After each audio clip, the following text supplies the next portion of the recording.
nakahilata, inantay ang tawag ni Papa. Pagbaba papuntang kusina, timpla agad ng kape si Kuya.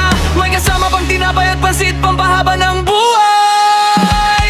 Hindi mo na maliliko, hindi mo na magsisipilyo, maglalaro muna ng games ang anak na pilyo. Pagkatapos maglaro, mangiinis ng pamangkin, inisin lang naman at paiyakin. Ganyan ang buhay ng binatang unemployed, pa-chill-chill lang at minsan napaparanoid.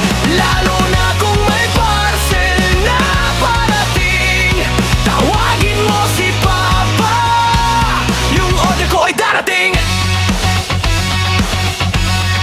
Order ko ay darating.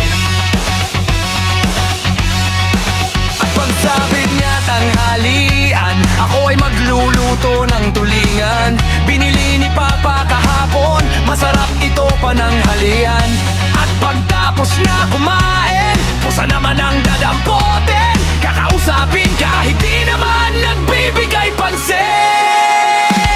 Pagsapit ng hapon, mangungulit naman kay Mama, manghihingi ng pera para sa basketball, may pangpusta. At kapag uwian na, tambay muna sa kalsada, usap-usap, kwento-kwento kasama ang mga tropa.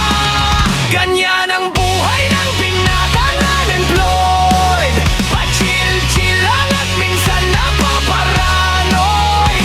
Lalo na kung may parcel na parating, tawagin mo si Papa, yung order ko ay darating.